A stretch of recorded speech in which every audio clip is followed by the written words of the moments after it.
Bonjour à toutes et à tous et bienvenue à ce nouveau Good Morning Market. Nous sommes le vendredi 19 juin 2020 et les indices américains ont terminé la séance d'hier de manière assez mitigée avec le S&P 500 qui a clôturé en toute petite hausse de 0,06%. Le Nasdaq a gagné quant à lui 0,33% et le Dow Jones accuse d'un léger repli à hauteur de 0,15%.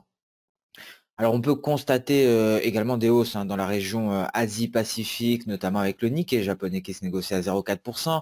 En Australie, le S&P ASX 200 a gagné quelques 0,1%. Le Kospi coréen, quant à lui, se négocie à la baisse de 0,3% et l'ouverture est plus ou moins stable avec un biais haussier tout de même. En Europe, on va en parler.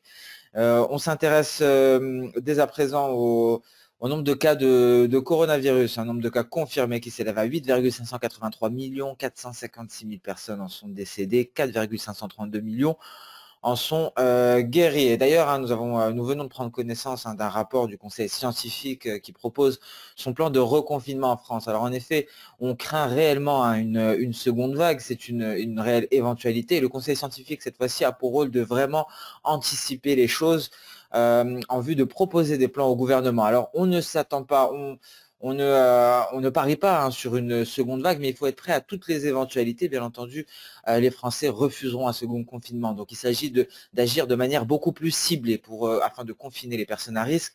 Et malheureusement, cette crainte est issue d'une crainte d'un retour du coronavirus de l'hémisphère sud d'octobre à décembre. Il faut savoir que c'est un virus qui est de la même famille que la grippe et c'est saisonnier. Donc on craint un réel retour, une seconde vague en France à partir d'octobre jusqu'à décembre. Et donc dans ce contexte-là, en vue de cette éventualité, le Conseil scientifique a d'ores et déjà proposé un plan de second confinement qui serait éventuellement partiel. Donc voilà pour cette petite parenthèse qui nous concerne, nous Français. On peut passer à présent sur la suite de l'actualité économique et financière dans un contexte où les marchés semblent plutôt partagés. Les marchés qui comme à leur habitude, semblent voir le verre à moitié plein, mais il y a quand même des craintes. Pourquoi le verre à moitié plein? Car il y a d'importantes aides qui ont été déployées, que ce soit d'un point de vue budgétaire, d'un point de vue fiscal, on l'a vu avec les banques centrales, d'un point de vue monétaire avec un soutien inconditionnel.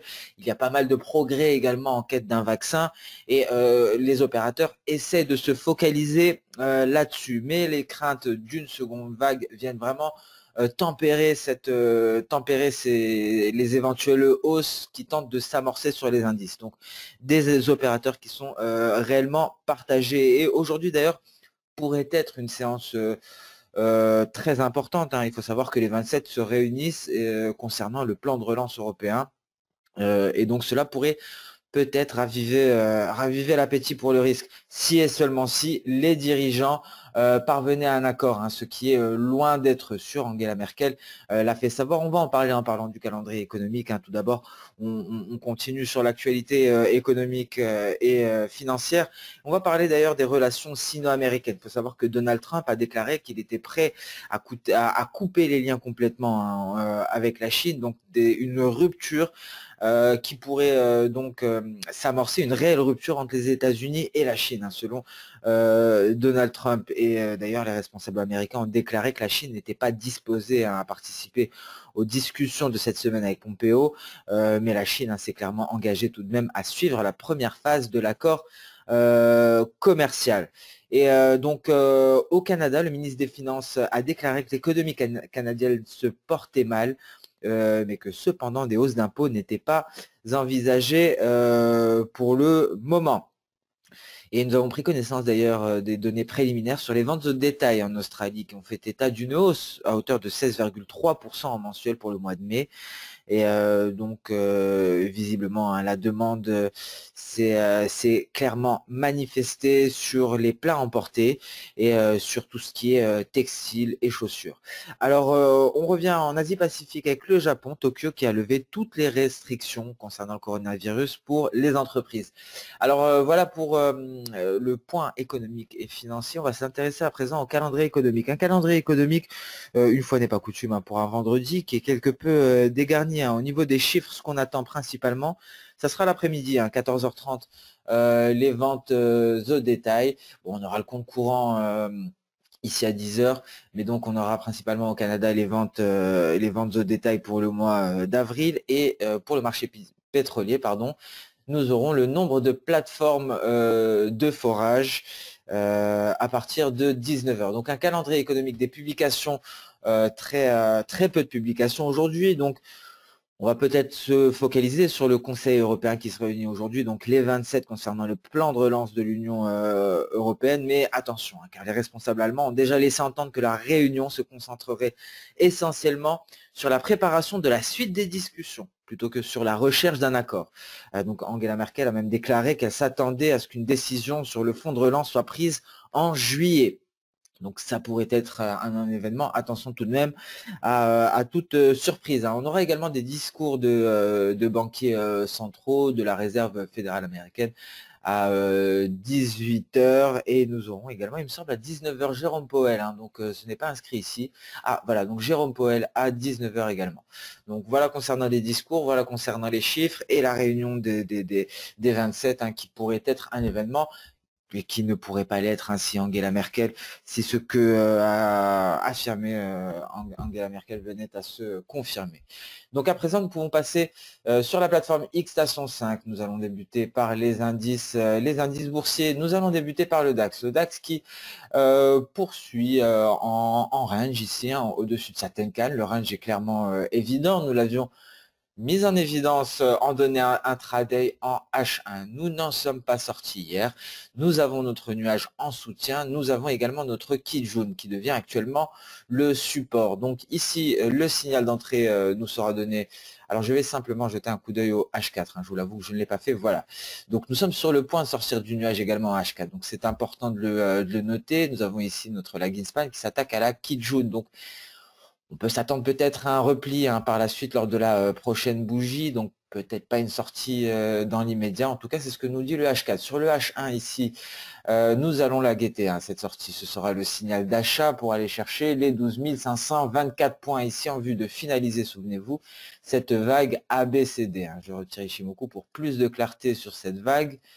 Donc le but sera de la finaliser. Nous nous en sommes rapprochés fortement.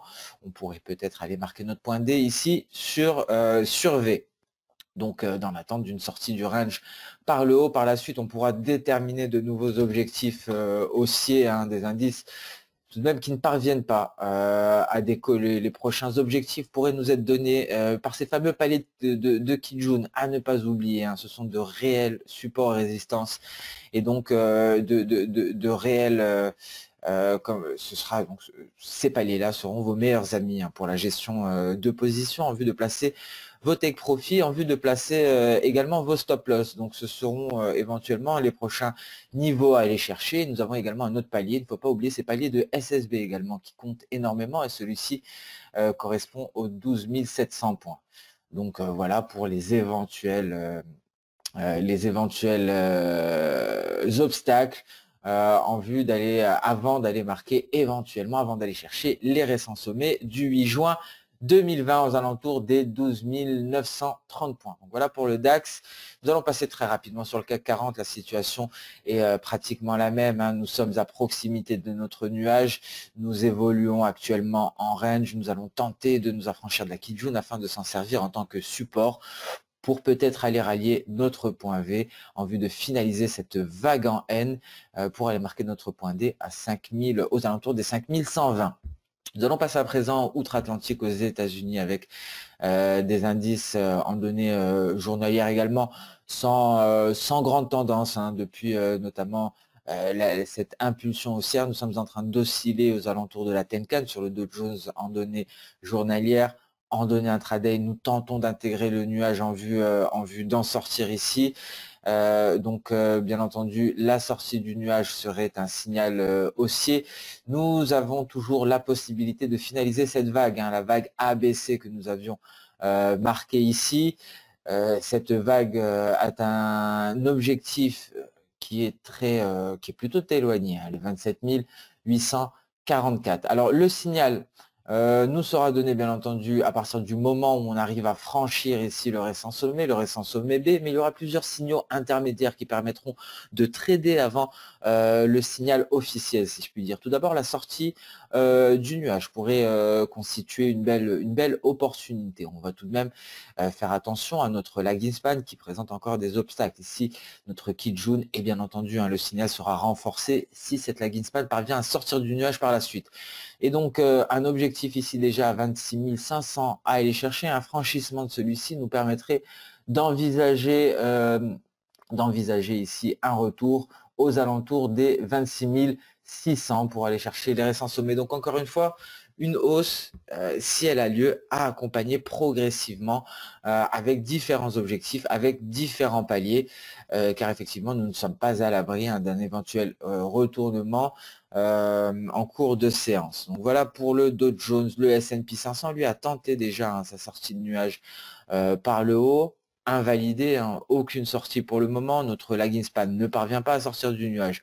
En revanche, si on arrive à clôturer de l'autre côté du nuage, cela pourrait être un signal immédiat, car la lagging span pourrait être d'ores et déjà désengagée de son nuage. Donc peut-être en vue de trader les indices américains, le mieux serait de se focaliser sur le S&P 500 qui semble beaucoup plus clair, qui tranche davantage par rapport au Dow Jones. Le Dow Jones qui tente d'intégrer son nuage, qui invalide l'entrée du nuage. Le S&P 500 lui tente d'en sortir. Il l'invalide pour le moment, mais s'il y a un signal, il devrait intervenir en premier sur le Dow Jones.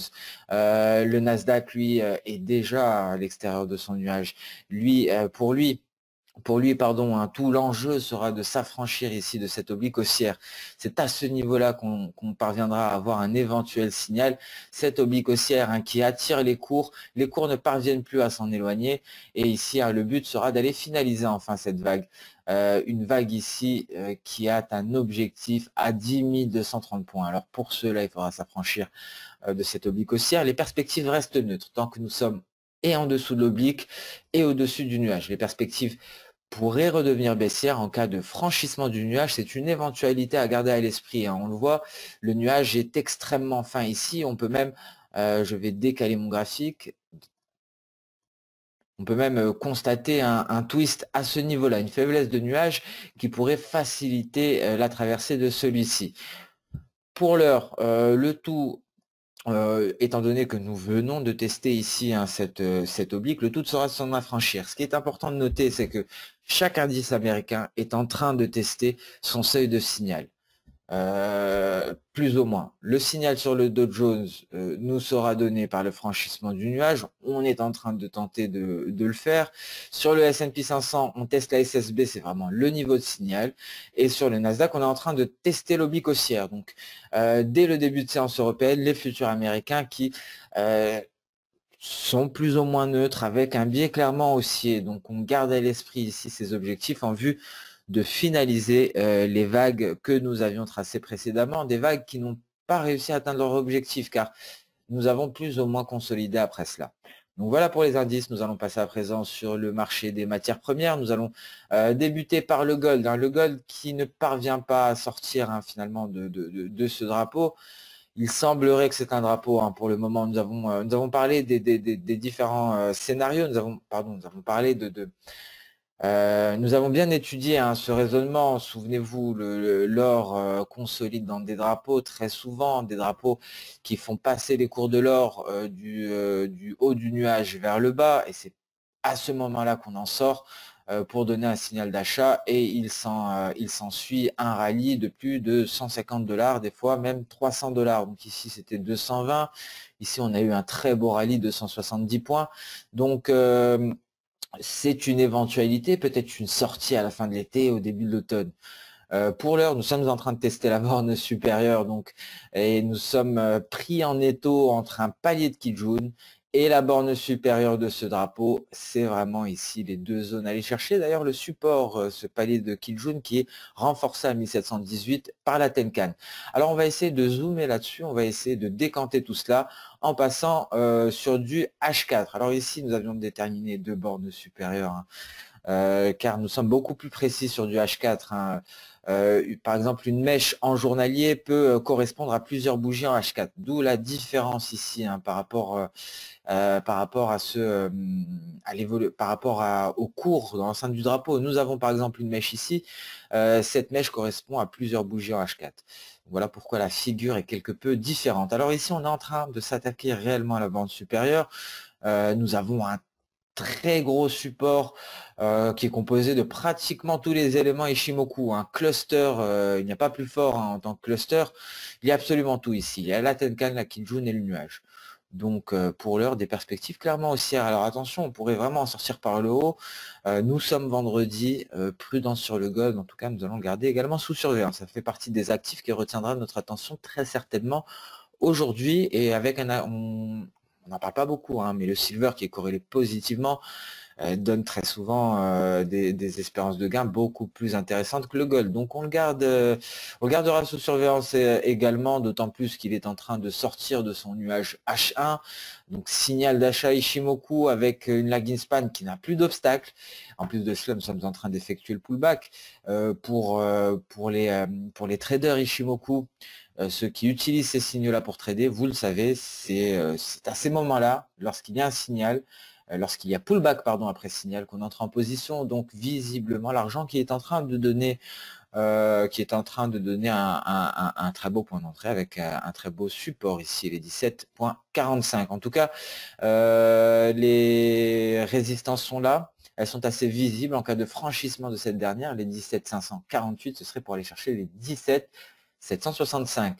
Attention tout de même à cette résistance intermédiaire, 17,725 ici, c'est ce palier de Kijun. Et donc cela se traduirait par une poursuite de la hausse du gold, un gold qui pourrait ici marquer une mèche peut-être supérieure au cas où il y aurait un retrait par la suite. On s'intéresse à présent, on va terminer par le pétrole. Aujourd'hui, on va faire un petit tour d'horizon sur l'USD-BRL. Le réal brésilien qui vient confirmer sa faiblesse, hein. Là, on est en train d'invalider cette épaule tête-épaule. On réintègre, on repasse au-dessus de la ligne de coup. Nous n'avons pas atteint l'objectif théorique. C'est assez rare, hein, pour les épaules tête-épaule. C'est l'une des figures les plus fiables, hein, dans le chartisme. Et voilà un exemple d'un objectif théorique qui n'a pas été atteint. Et cela vient peser sur le café, d'où notre prudence, hein. Nous sommes encore bloqués sur cette zone de support. On ne parvient pas ni à s'en affranchir à la hausse, ni à casser ce support à la baisse pour aller chercher le prochain. Donc voilà pourquoi on laisse le café de côté pour le moment. On s'intéresse au pétrole WT avec des perspectives haussières qui se confirment. Donc ici, d'ailleurs, une notification, une alerte technique avait été envoyée sur ce sujet. On va vers l'objectif avec cette vague ABCD. On vient de franchir le sommet B et donc le prochain obstacle, c'est 39,90. Dernier obstacle avant les 40,40. 40,40, c'est quoi? C'est le récent sommet du 8 juin 2020. Et si on s'en affranchit, pardon, ce serait pour aller beaucoup plus haut, au-dessus des 41,50, 41,50, 41,60 plutôt, 64 très exactement. On revient sur du journalier. Alors à quoi correspond ce niveau des 41,64? Je marque une ligne horizontale. Je vais directement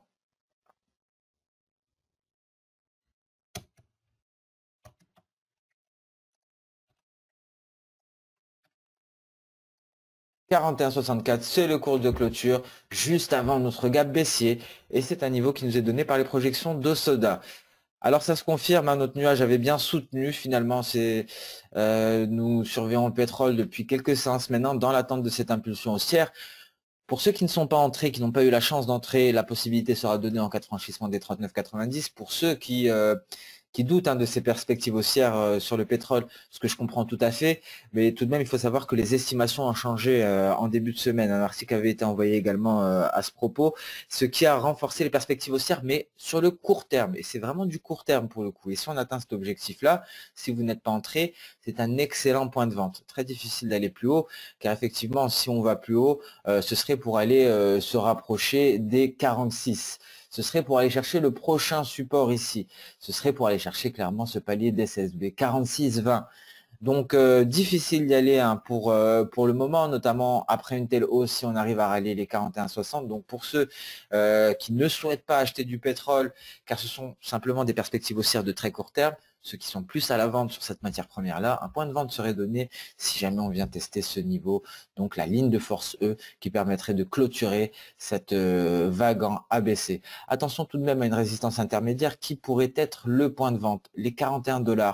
41 $, c'est en élargissant la vague ABC et ça nous donne donc un objectif V qui est à 41 $. Donc il faut garder tous ces niveaux à l'esprit. Premier niveau 39,90, le second 40,40, le troisième 41 et l'ultime 41,65.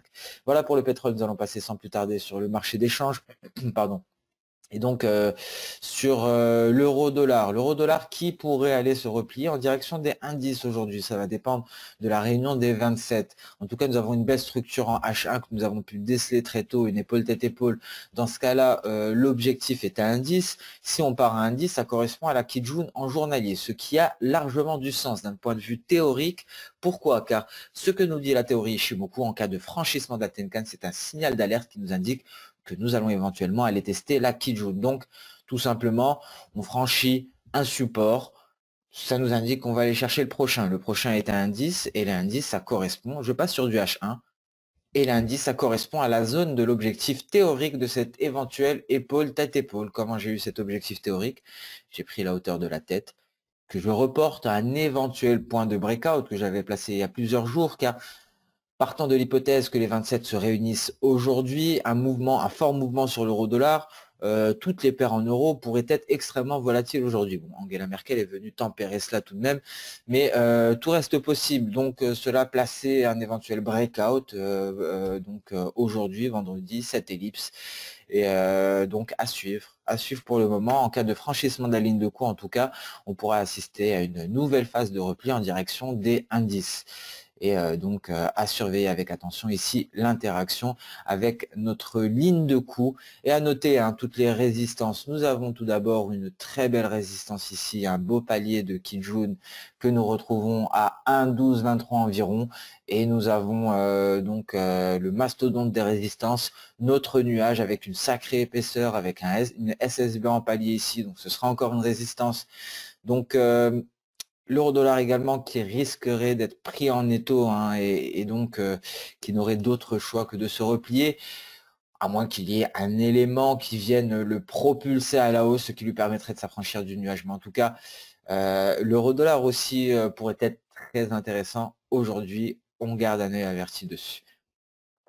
Le GBP-USD, c'est bel et bien replié jusqu'à sa Kijun comme prévu. Le nuage a fait office de support, donc nous avions deux objectifs, un conservateur qui a bien été atteint, le second un peu plus optimiste, c'était les 1,23,030, on n'y est pas, on rebondit sur le nuage pour l'instant, on teste de refranchir la Kijun, les 1,24,500.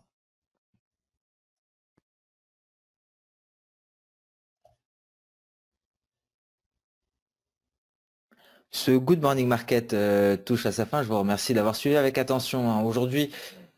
Clôture hebdomadaire, n'hésitez pas à jeter un coup d'œil sur vos graphiques hebdo. S'il y a des séances où il faut le faire, c'est bien le vendredi et le lundi. Donc un calendrier économique allégé, mais des structures techniques très intéressantes. Donc beaucoup d'actifs à garder sous surveillance pour les plus pour les plus actifs en termes de trading. Alors encore une fois, je vous remercie pour votre fidélité. Je vous souhaite une excellente journée, un excellent week-end. On se donne rendez-vous dès lundi. En attendant, n'hésitez pas, comme d'habitude, à liker, commenter ou même partager cette vidéo. Merci à toutes et à tous. Excellent week-end et à lundi. Au revoir.